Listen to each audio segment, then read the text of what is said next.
So in as much as technology is very important, we need it, it has limitation. Secondly, you should understand that when God wanted to save us as men, he didn't live in heaven and said, I have power to save you. What did he do? He left heaven. He came to dwell with us. He dwelt among us. Paul, remember, human being cannot be loved through TV. You can't look at the TV and say, I love you there. At least the church is not just there only for heaven's sake. Remember, there is a life to be lived on earth, and people need encouragement. People need to be encouraged in certain things they are going to. So if you think that it's social media that you need, at the end of the day, for example, who will bless your marriage? Social media will bless your marriage when you want to marry. Adoring, social media will do it. When you die, social media will come and bury you. You see, it has a limitation. So you need the physical contact in order to help people. And so when I go to wherever I go to church and I come back, I have the opportunity to listen to you also online and listen to other preachers as well.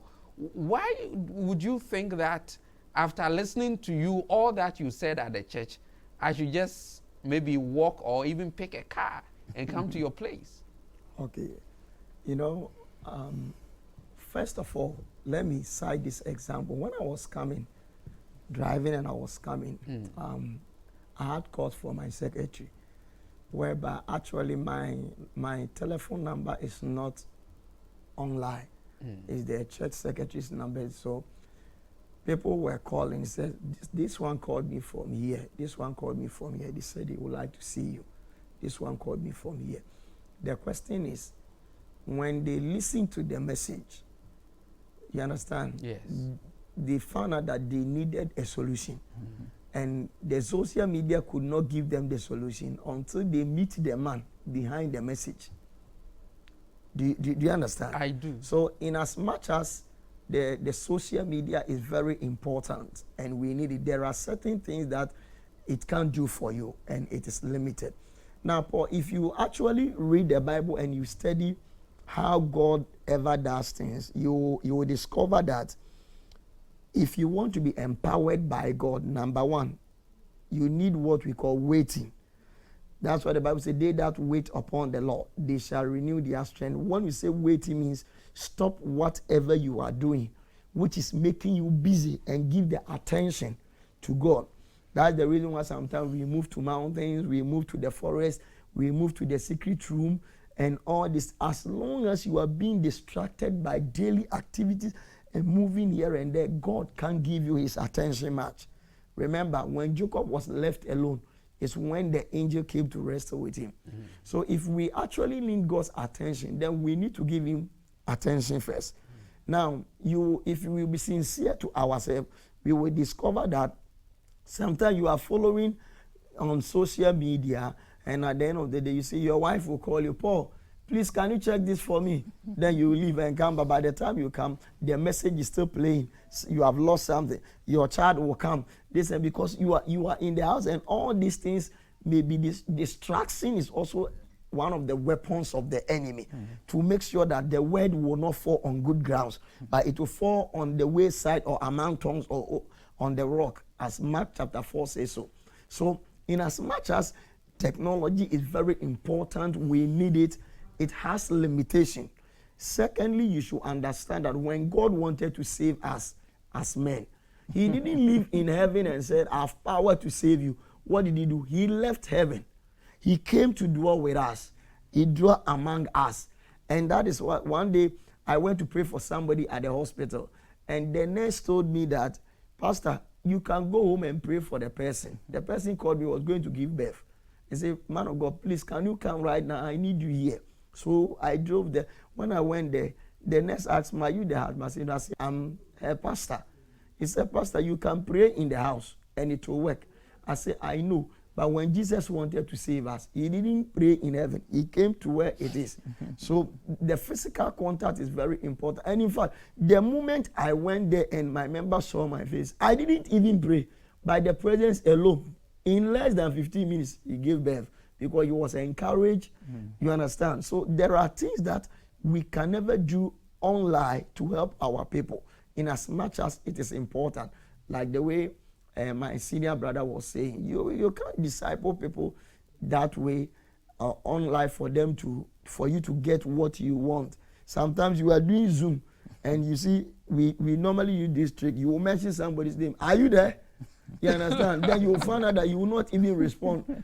Yes, just because you say you want him to be on the meeting, but if the person is before you and you are doing it, it is totally different. So what I'm trying to say is that we can never attribute that social media is not helpful. It's very important, but it has its limitation, and the gathering also has its own limitation.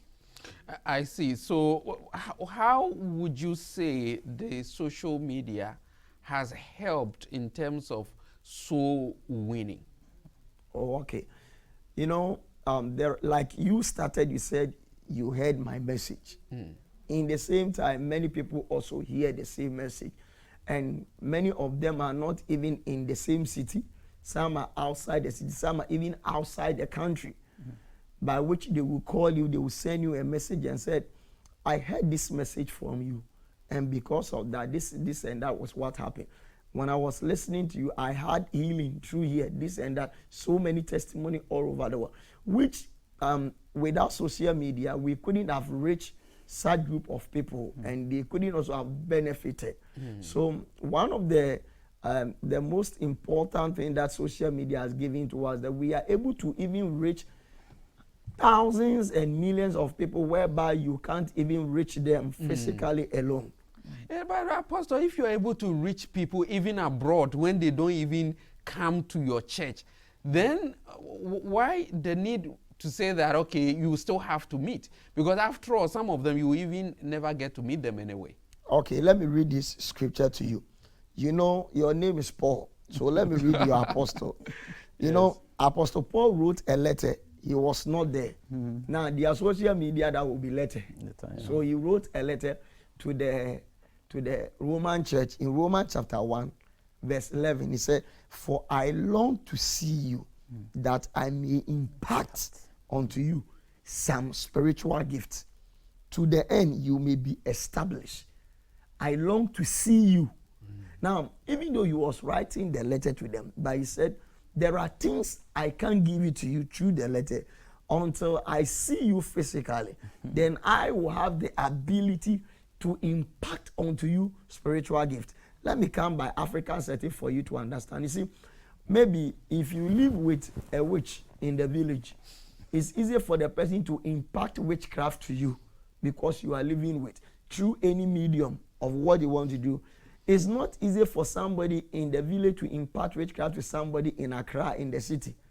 Distance can be a barrier. So Paul is saying that I want to impart you some spiritual gift, but these giftings can never be impacted through letter because of the, but until I see you. So you see, number one, the physical contact is needed. And Paul, remember, human being cannot be loved through TV. No. You can't look at the TV and say, I love you there. At least the church is not just there only for heaven's sake. Remember, there is a life to be lived on earth, and people need encouragement.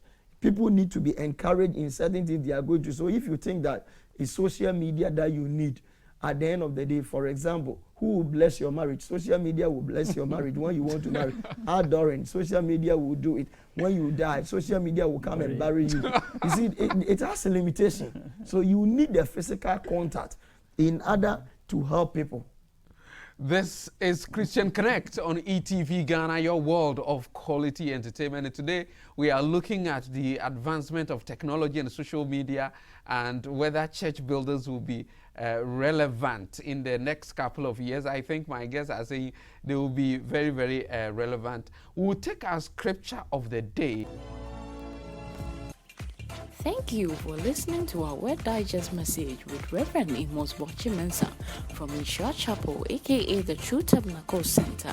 For more information, call 0243 356 972. Yeshua Chapel International. You are blessed.